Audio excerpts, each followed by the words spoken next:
हमारा अगला पार्ट है वो है टेंस का। जो 3 नंबर पार्ट है वो है प्रेजेंट परफेक्ट टेंस। हमने दो का अध्ययन किया था। पहला था प्रेजेंट सिंपल टेंस, दूसरा था प्रेजेंट कंटिन्यूअस टेंस और तीसरा है प्रेजेंट परफेक्ट टेंस। इसका पहला पार्ट होगा वो होगा हिंदी पहचान। भाई यदि हम हिंदी के सेंटेंस आएंगे तो हमें क्या पहचान होगी कि यह कौन से टेंस का है। तो इस टेंस में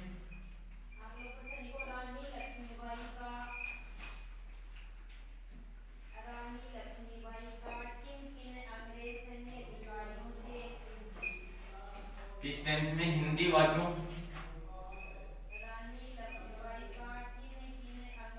के अंत में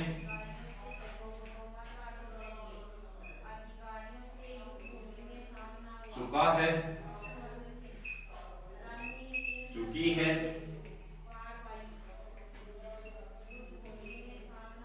चुके हैं तथा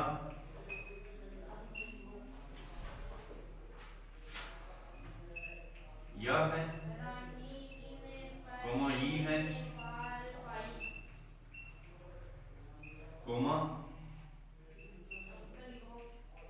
ये है,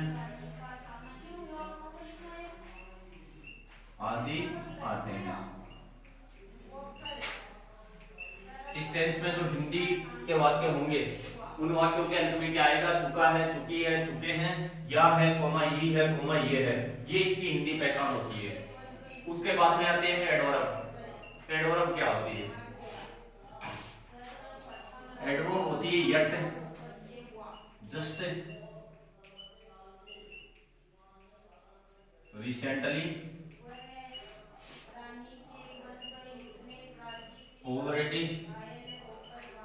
till now, by now, so far,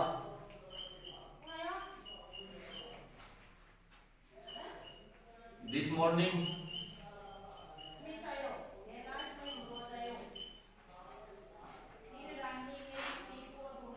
this evening. यह होती है इसकी एडवर्ब। कौन कौन सी? Yet, just, recently, already, till now, by now, so far, this morning, this evening. ये होती है इसकी एडवर्ब। उसके बाद में आते हैं हेल्पिंग वर्ब पे।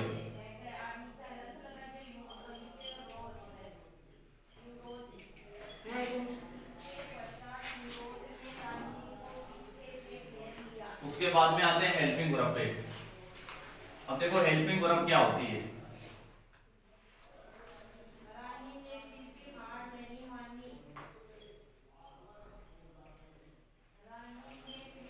इस टेंस में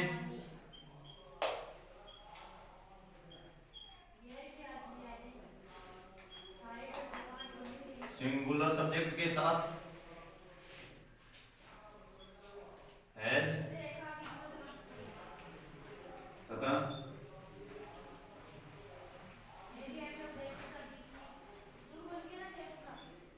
प्लूरल सब्जेक्ट के साथ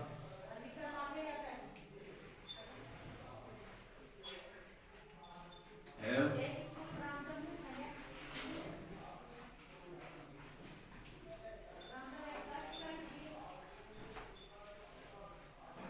हेल्पिंग वर्ब का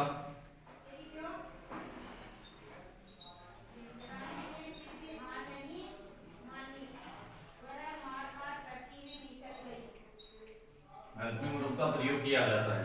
इसमें जो हेल्पिंग वर्ब होती है वो हैज ऑब्लिक हैव होती है। हैज का प्रयोग होता है वो सिंगुलर सब्जेक्ट के साथ होता है और हैव का प्रयोग होता है वो प्लूरल सब्जेक्ट के साथ होता है। अगला है मेन वर्ब।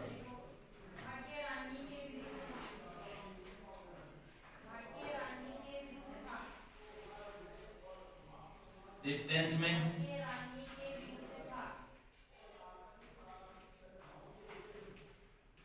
मुख्य क्रिया की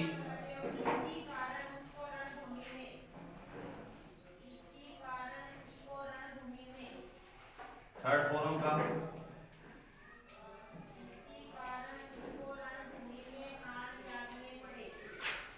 प्रयोग किया जाता है।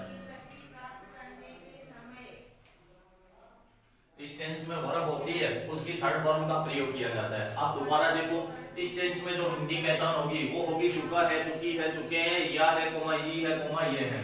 उसके बाद में आती है एडवर्ब। एडवर्ब में आती है येट, जस्ट है, recently, already, till now, by now, so far, this morning, this evening, ये इसकी एडवर्ब होती है। उसके बाद में आते हैं हेल्पिंग वर्ब पे।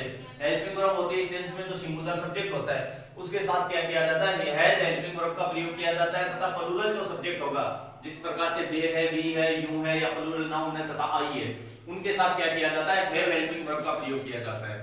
और एक इस टेंस में क्या किया जाता है, वर्ब की थर्ड वर्ब का प्रयोग किया जाता है। अब एक बात ध्यान में रखना, देखो नाउ आया हुआ है, एन ओ डब्ल्यू, नाउ एक जगह और मैंने बताया था, वो था continuous tense, C O N T I N U. Present continuous tense होगा, उसमें भी नाउ आएगा, लेकिन किसमें आएगा, टिल नाउ, दो वर्ड आएंगे, बाय नाउ आएगा। ये बात ध्यान में रखना, थोड़ा बहुत कंफ्यूजन की स्थिति टेंस परिवर्तन, मतलब हम बाय नाउ आया हुआ है, हम टेंस मान रहे हैं प्रेजेंट कंटीन्यूअस, जी हमने तो एक ही चीज के बाय नहीं देखा, नाउ देखा, नाउ देखते हम कहते हैं प्रेजेंट कंटीन्यूअस है, तो हमारा गलत हो जाएगा। और जरूरी नहीं है हम ये देखें और मान ले टिल नाउ देख रहे, नाउ के अकॉर्डिंग मान के कर रहे हैं इसको, नाउ के अकॉर्डिंग कंटीन्यूअस मान के चल रहे हैं, तो हमें ये पूरा देखना। एक देखो मॉर्निंग आया है, मैंने उस टाइम में भी बताया इन द मॉर्निंग आएगा, प्रेजेंट कंटीन्यूअस करेंगे, इन द इवनिंग आएगा, प्रेजेंट कंटीन्यूअस में जाएंगे, लेकिन यदि दिस मॉर्निंग आएगा, दिस इवनिंग आएगा, तो हम कौन से टेंस में जाएंगे, प्रेजेंट परफेक्ट में जाएंगे। ये एडवर्ब होगी वही आपके लिए सहायक होगी। Correct form of the verb बढ़ना है, इसके अकॉर्डिंग भरी जाएगी, अन्यथा आप correct form of the verb complete ही नहीं कर पाओगे। आगे देखो,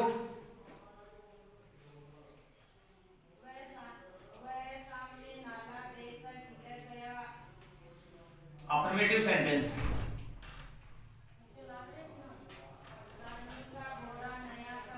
अफर्मेटिव सेंटेंस, अफर्मेटिव सेंटेंस होगा, उसमें देखो शुरुआत में क्या आएगा, सब्जेक्ट आएगा,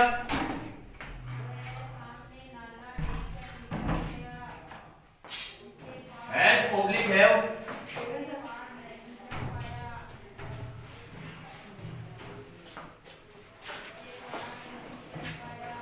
प्लस वर्ब की थर्ड फॉर्म प्लस ऑब्जेक्ट। ये इसका अफर्मेटिव जो सेंटेंस होगा उसका सेंटेंस स्ट्रक्चर ये होगा, शुरुआत में आएगा सब्जेक्ट, उसके बाद में has oblique have plus verb की थर्ड फॉर्म प्लस ऑब्जेक्ट। अब देखो सब्जेक्ट यदि सिंगुलर है तो हैज हेल्पिंग वर्ब का प्रयोग करेंगे, प्लूरल है तो हैव हेल्पिंग वर्ब का प्रयोग करेंगे, वर्ब की कौन सी फॉर्म लगाएंगे, थर्ड फॉर्म का प्रयोग करेंगे। देखो एग्जांपल देखो,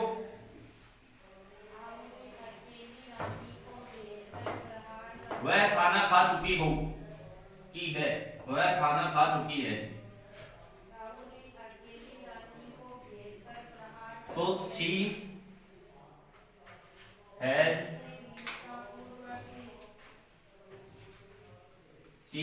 eaten food, she has eaten food, क्योंकि यहाँ पे शी सिंगुलर था तो हैज का प्रयोग कर दिया, वर्ब की फर्स्ट फॉर्म होती है ईट, थर्ड फॉर्म होती है उसकी ईट, एट, ईटन, तो हमने थर्ड फॉर्म ईटन का प्रयोग कर दिया। अगला देखो,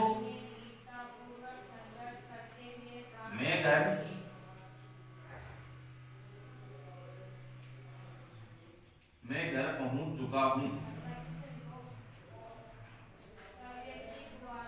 तो आई के साथ हैव का प्रयोग किया जाएगा, आई हैव रीच की थर्ड फॉर्म हो जाएगी रीच्ड, मैं घर पहुंच चुका हूं। अगला देखो,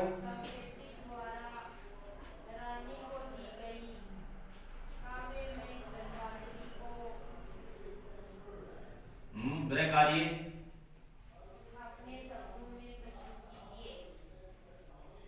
हम गृह कार्य कर चुके हैं, तो वी हैव डन,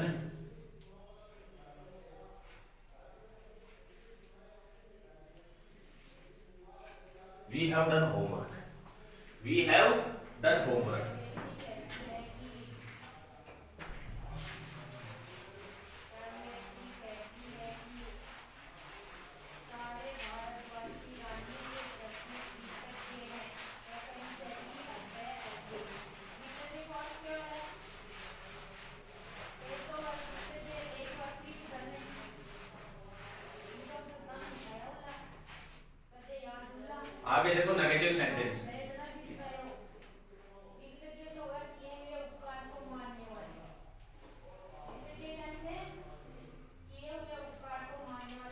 इसका सेंटेंस स्ट्रक्चर होगा subject plus has oblique have plus negative है तो नोट प्लस वर्ब की थर्ड फॉर्म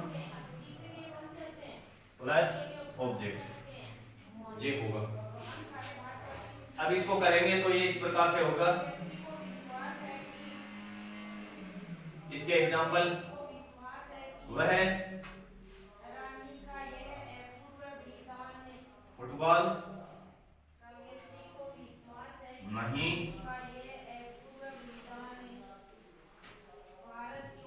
खेल चुका है, वह फुटबॉल नहीं खेल चुका है, वह फुटबॉल नहीं खेल चुका है, तो he has not played football. Affirmative की तरह ही होगा, केवल हेल्पिंग वर्ब के बाद में आपको क्या करना है, नोट का प्रयोग करना है। जो हेल्पिंग वर्ब होगी उसके बाद में देखो अफर्मेटिव और नेगेटिव सेंटेंस मिलके एक सेंटेंस और होता है जिसको बोला जाता है assertive. Assertive sentence, assertive sentence में अफर्मेटिव और नेगेटिव दोनों आते हैं, तो दोनों का पैटर्न लगभग समान सा ही रहता है। अफर्मेटिव में हम क्या करते हैं, हेल्पिंग वर्ब के बाद में नोट का प्रयोग नहीं करते हैं, और इस टेंस में क्या करते हैं, जो ये सेंटेंस होता है नेगेटिव बोलते हैं जिसको, उसमें क्या कर देते हैं, जो हेल्पिंग वर्ब आएगी चाहे किसी भी टेंस की है तो उसके बाद में नोट का प्रयोग कर देंगे तो नेगेटिव बन जाएगा, नोट नहीं लगाएंगे वो अफर्मेटिव बन जाएगा।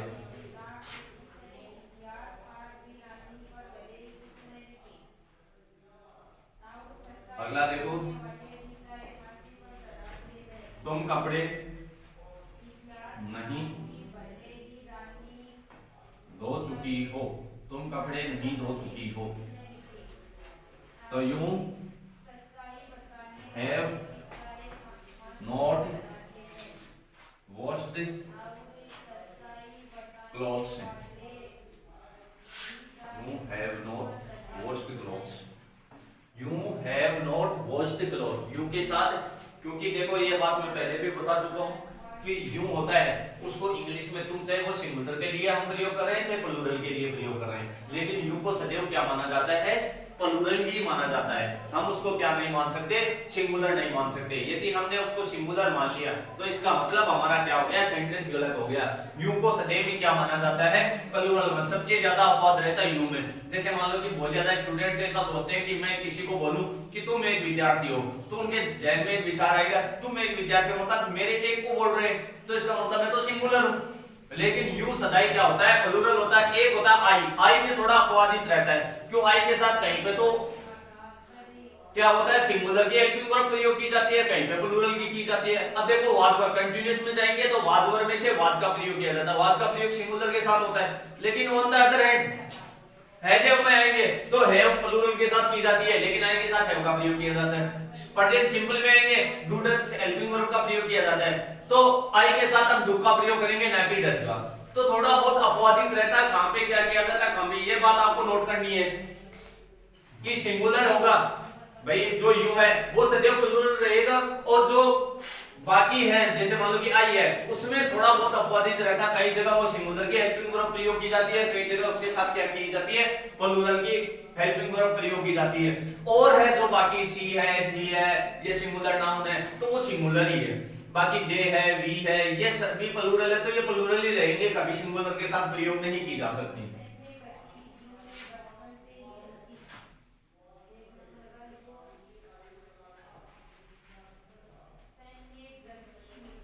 बच्चे दूध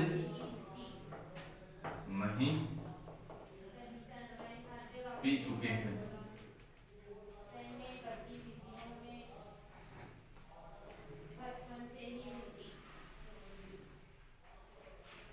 children have not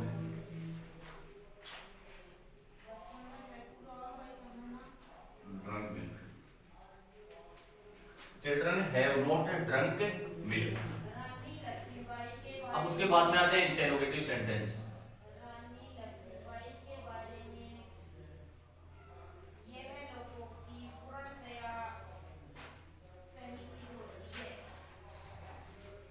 इस इसका सेंटेंस स्ट्रक्चर होगा। इंट्रोगेटिव नाम आते ही ये समझ जाना, इसमें जो हेल्पिंग वर्ब होती है वो शुरुआत में रखी जाती है, उसके तुरंत बाद में आता है सब्जेक्ट, उसके बाद में वर्ब आती है, जैसे जो फॉर्म लग रही है first form, second form, third form, first form plus ING जो भी आ रहा है वो लगा देना, उसके बाद में ऑब्जेक्ट और अंत में क्वेश्चन मार्क। जो इंटरोगेटिव सेंटेंस होगा, हर सेंटेंस जो टेंस होगा उसका सेंटेंस स्ट्रक्चर ये ऐसा ही होगा, शुरुआत में आएगी हेल्पिंग वर्ब आएगी, उसके बाद में सब्जेक्ट आएगा, उसके बाद में वर्ब आएगी, उसके बाद में ऑब्जेक्ट आएगा, अब उसके बाद में क्वेश्चन मार्क लगाना है। अब जरूरी देखो कई टेंस ऐसे होंगे जहां पे वर्ब की फर्स्ट फॉर्म प्लस आईएनजी, तो वर्ब तो आ रही है ना, फर्स्ट फॉर्म प्लस आईएनजी लगा देना, वो यहीं पे लगेगी। यहाँ पे हेल्पिंग वर्ब हम इस टेंस में क्या लगा रहे हैं, हैव ऑब्लिक हैव लगा रहे हैं, लेकिन यदि कंटीन्यूअस होगा, प्रेजेंट कंटीन्यूअस है तो यहाँ पे इजारा लगा देंगे। जिस प्रकार से जैसा टेंस है उसी आधार पे शुरुआत में हेल्पिंग वर्ब लगाते जाएंगे। यदि यहाँ पे जैसे मान लो पास्ट का टेंस है तो यहाँ पे डिड हेल्पिंग वर्ब लग जाएगी। जिस प्रकार से जैसा टेंस है कि जो इंट्रोगेटिव सेंटेंस होगा उसका पैटर्न यही होगा, शुरुआत में हेल्पिंग वर्ब आएगी, उसके बाद में सब्जेक्ट आएगा, उसके बाद में वर्ब आएगी, उसके बाद में ऑब्जेक्ट आएगा, तो उसके बाद में क्वेश्चन मार्क लगेगा। जो इंट्रोगेटिव सेंटेंस होंगे उसके जो हिंदी के सेंटेंस हैं उनकी शुरुआत कैसे होगी, ये बात भी ध्यान में रखना कि हमें क्या पता चले कि ये क्वेश्चन मार्क है हिंदी का, तो एक तो क्वेश्चन मार्क सेंटेंस है, क्यों अंत में तो एक तो क्वेश्चन मार्क लगा हुआ होता है। दूसरी बात, इन सेंटेंसों की शुरुआत क्या होती है, क्या से, क्यों इंट्रोगेटिव सेंटेंस वही होंगे जिसके माध्यम से हमें अगला प्रश्न पूछना चाह रहा है। जैसे मान लो कि मैं आपसे पूछूं कि क्या तुम खाना खाते हो, क्या तुम खाना खाते हो, तो इसका मतलब मैं क्या कर रहा हूं, प्रश्न राइज कर रहा हूं, मैं आपसे प्रश्न पूछना चाह रहा हूं कि इसमें क्या तुम खाना खाते हो, तो आपका जवाब आना चाहिए यस और नो। भाई ये तो आप मुझे बताओ कि हाँ सर मैं खाना खाता हूं, तो यही बात इसमें बताएगी। जो इंट्रोगेटिव सेंटेंस होंगे उसमें हमें वक्ता के द्वारा क्या किया जाता है, क्वेश्चन पूछा जाता है, वक्ता के द्वारा क्या किया जाता है, हमें क्वेश्चन पूछा जाता है, और उनकी शुरुआत क्या होती है, कैसे होती है, तथा अंत में क्या लगाया होता है, क्वेश्चन मार्क लगाया हुआ होता है। क्या किसान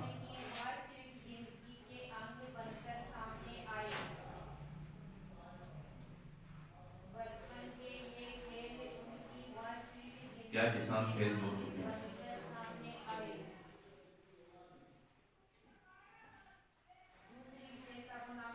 है फार्मर्स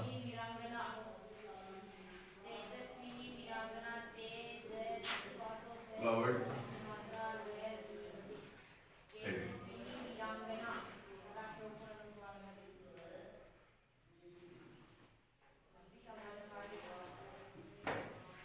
क्या सुधा पत्थर,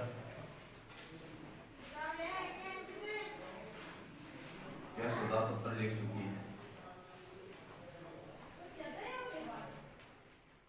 एज सुधा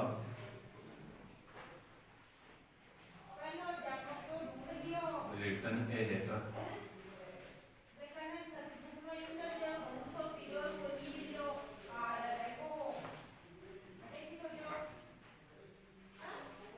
क्या हम टेंस शीट चुके हैं, तो हैव वी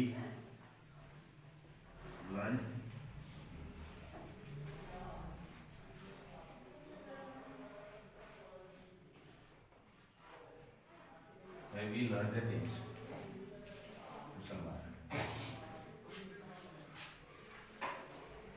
इस प्रकार से ये सेंटेंस होंगे। देखो पहला सेंटेंस हमने इंट्रोगेटिव में पढ़ा कि क्या किसान खेत जोत चुके हैं, तो किसान यहाँ पे देखो किसान वर्ड है वो एकदम सिंगुलर लग रहा है, लेकिन ये यहाँ पे देखो किसके माध्यम से चुका है वो होता तो हम सिंगुलर मानते हैं। यहाँ पे क्या है चुके में एक की ध्वनि आती तो मतलब वो प्लूरल है, तो यहाँ प्लूरल के लिए हमने हैव का प्रयोग किया, इसको फार्मर सुनना है प्लूरल पेड़। अब ये देखो यही ऐसे होता कि इसमें सिंगुलर प्लूरल का पता क्या किसान खेत जोत चुका है, तो इसका मतलब हम क्या मानते हैं ये सिंगुलर है, एक व्यक्ति के लिए कह रहा है। और अब ये कब किसके लिए कह रहा है, प्लूरल के लिए, क्योंकि यहाँ पे देखो कई ऐसे होंगे वर्ड, कई ऐसे वर्ड होंगे जिसका तो हमें जैसे मानो कि जैसे बच्चा है हम बोलते हैं बच्चे। अब देखो विद्यार्थी है, विद्यार्थी गृह कार्य कर रहा है, दूसरा सेंटेंस है विद्यार्थी गृह कार्य कर रहे हैं, इसका मतलब बहुत ज्यादा विद्यार्थी है। तो हमें आगे जो वर्ब दी हुई है उसमें कैसा प्रयोग किया गया है उसके माध्यम से ही हमें पता चलता है कि ये जो हमारे जो सब्जेक्ट आया हुआ है, जो कर्ता आया हुआ है वो सिंगुलर है या प्लूरल है। क्या सुधा पत्र लिख चुकी है? तो यहाँ पे सुधा क्या है? सिंगुलर है। सुधा क्या है? यहाँ पे नाउन है और सिंगुलर है, एक वचन संज्ञा है। तो has Sudha written a letter है, has Sudha written a letter है। उसके बाद में अगला है, क्या हम टेंस सीख चुके हैं? तो हैव वी, हैव वी, क्यों वी प्लूरल है, प्लूरल के साथ हम किसका प्रयोग करेंगे? हैव का। तो have we learn, L E A R, learn का मतलब होता है सीखना। तो इसके थर्ड फॉर्म लर्नड टेंस हो गया। अगला देखो,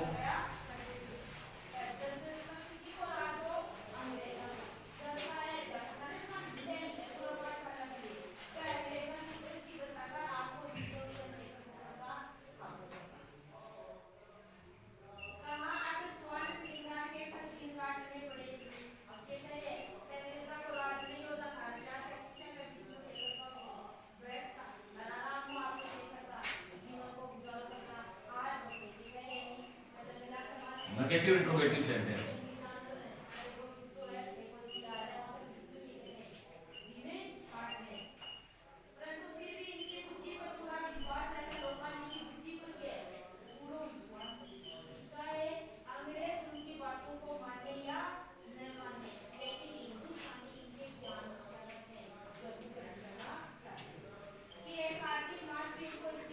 नेगेटिव इंट्रोगेटिव सेंटेंस वो सेम इंट्रोगेटिव सेंटेंस वाला स्ट्रक्चर है, इसमें सब्जेक्ट के बाद में नोट आ जाएगा। क्यों हेल्पिंग वर्ब है वो शुरुआत में आएगी, है तो ऑब्लिक है plus subject plus note plus verb की थर्ड फॉर्म प्लस ऑब्जेक्ट अंत में आ जाएगा क्या? Question mark. तो जिस प्रकार से हमने इंट्रोगेटिव सेंटेंस का सेंटेंस स्ट्रक्चर लिखा था वो इस प्रकार से लिखा था, है तो ऑब्लिक है प्लस सब्जेक्ट प्लस वर्ब की third form plus object plus question mark. तो इसमें हमें करना क्या? थोड़ा बहुत इंप्रूवमेंट होगा, थोड़ा बहुत भी बदलाव होगा। वो क्या होगा कि हमने इंटेरोगेटिव सेंटेंस में क्या किया था? Has oblique have plus subject plus verb की third form plus object plus question mark लगाया था। इसमें क्या करना है? नेगेटिव इंट्रोगेटिव है, मतलब इंट्रोगेटिव सेंटेंस को क्या बनाना है? नेगेटिव बनाना है। तो मैंने आपको शुरुआत में बताया था कि नेगेटिव में नोट कितने नंबर पे आता है? 3 नंबर पे आता है। तो आपको क्या करना है? हैज हैव दोनों आगे, मतलब एक हो गया। ऑब्लिक का मतलब है, ये भी मैं आपको बता चुका, ऑब्लिक का मतलब है या तो ये या ये, एक ही गिना जाएगा इसको। उसके बाद में सब्जेक्ट और 3 नंबर पे नोट लगा दिया, और आगे जो वैसा इंटरोगेटिव में था वर्ब की third form plus object plus question mark.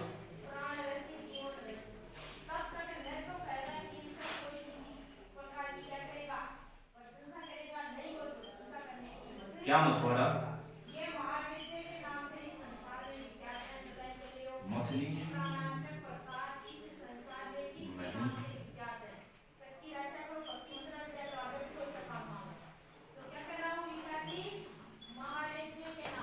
नहीं पकड़ चुका है। और हैज इस तरह में नॉट कैच, ये तो नहीं है कि वर्ब की थर्ड फॉर्म में सी ए यू जी एच कॉट। हमने क्या क्या बदलाव किया? बस एक सब्जेक्ट के बाद में नोट। इंटरोगेटिव होता तो वो ये होता, क्या मछुआरा मछली पकड़ चुका है, क्या मछुआरा मछली पकड़ चुका है, तो इंटरोगेटिव सेंटेंस होता। और नेगेटिव इंट्रोगेटिव सेंटेंस में क्या किया हमने?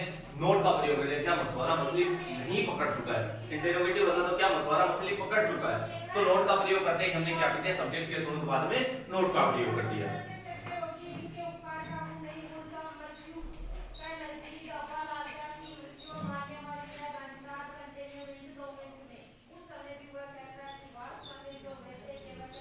क्या वह हिंदी नहीं पढ़ा चुका है?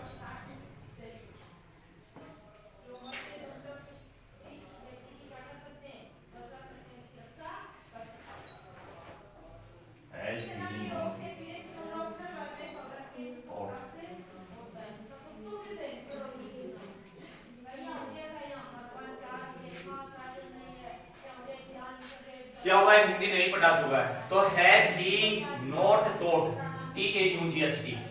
वर्ब क्या होती है? टीच, टी ई ए सी एच। टीच की सेकंड फॉर्म भी टॉट होती है, थर्ड फॉर्म भी टॉट होती है, फर्स्ट फॉर्म प्लस आई से टीचिंग होती है। इसमें लगाना क्या था हमें? थर्ड फॉर्म लगाना था, तो थर्ड फॉर्म हमने लगा दी। कौन सी? टीच की थर्ड फॉर्म होती है टॉट। तो हमने इस सेंटेंस की शुरुआत की, has he not taught Hindi. अब देखो ये हमारा जो सेंटेंस है, जो इंटरोगेटिव मैंने अफर्मेटिव बताया, आपको इंटरोगेटिव बताया, नेगेटिव बताया, नेगेटिव इंटरोगेटिव बताया। तो ये सेंटेंस है, इसके टेंस है, इसी टेंस के है। क्यों कई बार क्या होती है, हमें जो ऐसी कई बार जो कोई पैराग्राफ राइटिंग वगैरह आ जाता है, कोई क्वेश्चन वगैरह आ जाता है, जिसमें क्या होता है हमें अपने आप जो क्वेश्चन बिल्डअप करने पड़ते हैं। तो आप क्या करो, ये उसके लिए सहायक सिद्ध होंगे कि आप क्या करो, हिंदी के सेंटेंस बनाओ छोटे छोटे टुकड़ों में।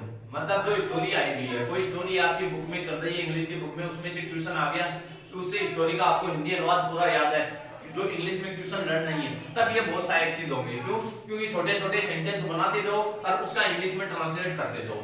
क्यों काम तो वही है, हमारे जो क्वेश्चन आए वो Hindi to English to translate किए हुए, तो आप ये भी सहायक सिद्ध होंगे। तब आपको क्या होगा, सबसे बड़ी बात होगी पैटर्न। सेंटेंस स्ट्रक्चर बोल सकते हैं या सेंटेंस पैटर्न बोल सकते हैं। यदि ये याद है तो इसका मतलब आप बना पाओगे, और यदि ये याद नहीं है तो इसका मतलब आप नहीं बना पाओगे। क्योंकि सेंटेंस स्ट्रक्चर ही है, यदि आपके माइंडेड नहीं रहेगा तो आप क्या कर जाओगे, उस चीज में गलती कर जाओगे। आपको ये पता नहीं रहेगा सब्जेक्ट कहां पे आएगा, हेल्पिंग वर्ब कहां पे आएगी, मेन वर्ब कहां पे आएगी, नोट कहां पे आएगा, अंत में क्वेश्चन मार्क लगेगा या नहीं लगेगा। तो बहुत ज्यादा स्टूडेंट्स ऐसा कर देते हैं, कहीं पे हेल्पिंग वर्ब लगा देते हैं, हेल्पिंग वर्ब के तुरंत बाद में सब्जेक्ट भी लगा देते हैं, या पहले वर्ब भी लिख देते हैं, तो वो क्या हो जाता है, गलती हो जाती है। तो आपको क्या करना है, हर स्टूडेंट को कि जिस प्रकार से एक एक करके टेंस पढ़ा रहे हैं, उसका जो सेंटेंस स्ट्रक्चर है, चाहे अफर्मेटिव है, इंटरोगेटिव है, नेगेटिव इंटरोगेटिव है, सबका सेंटेंस स्ट्रक्चर है वो माइंड में रखना है। उसकी हेल्पिंग वर्ब, उसकी मेन वर्ब, उसकी जो हिंदी पहचान है, प्लस जो एडवर्ब है, वो आपको ध्यान में रखनी है। यदि वो आपके ध्यान में होगी तभी आप क्या कर पाओगे, सही कर पाओगे, अन्यथा क्या हो जाएगा, आपका गलत हो जाएगा। आगे देखिए,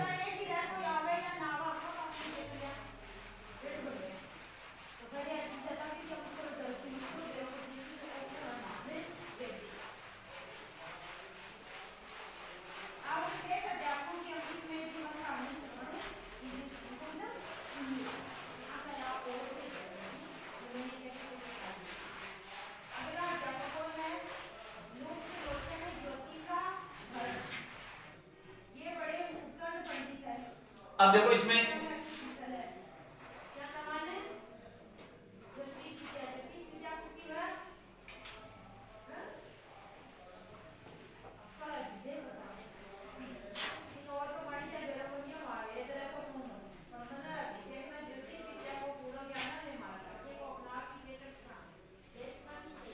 इस प्रकार से आएगी आपकी जो पेपर होगा ना 9th का, उसमें 9th का और 10th का दोनों का समान, मैं कल बता रहा था उसके अकॉर्डिंग चलना, 9th और 10th दोनों के समान आएंगे, परिवर्तन कुछ भी नहीं होना। जो ये चीजें आप पढ़ा रहे हैं वही 9th में सेम की सेम है, 9th और 10th का जो सिलेबस है, जो टॉपिक चल रहे हैं उनका समान होगा। अब इसमें देखो हमें ये ध्यान रखना ऑलरेडी आ रहा है, ठीक है, तो ही के साथ ऑलरेडी आते ही हमारा ध्यान जाना चाहिए कि ये प्रेजेंट परफेक्ट टेंस का, प्रेजेंट परफेक्ट टेंस नाम ध्यान में आते ही हमें आना चाहिए कि हेल्पिंग वर्ब क्या लगती है, हेल्पिंग वर्ब हैज लगती है और वर्ब की थर्ड फॉर्म लगती है। तो ये दो टुकड़े हैं, तो एक टुकड़े में तो हमें हेल्पिंग वर्ब रख दी, दूसरे टुकड़े में क्या रख दी,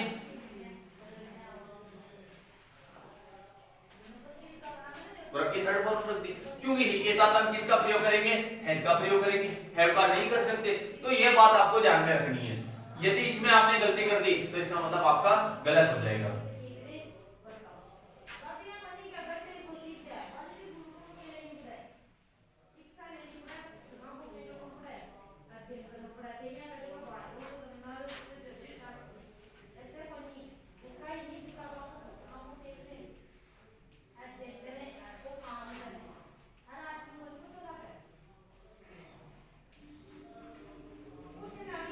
अब आपको एडवर्ब दी भी है, अब इसी आधार पे भरे जाएंगे।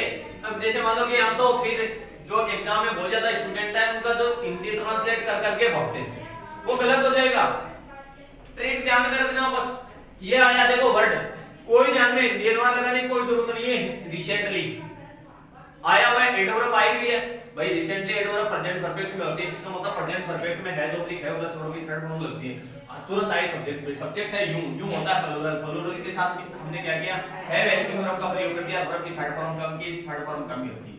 ये कंप्लीट हो गया। तो आपको यदि आपकी एग्जाम में पैटर्न आएगा वो सेम इस तरीके से आएगा, एग्जाम में टेंस आएंगे वो इस तरीके से आएंगे, और इस तरीके से आपको पढ़ना है, इस तरीके से ही कंप्लीट करना है।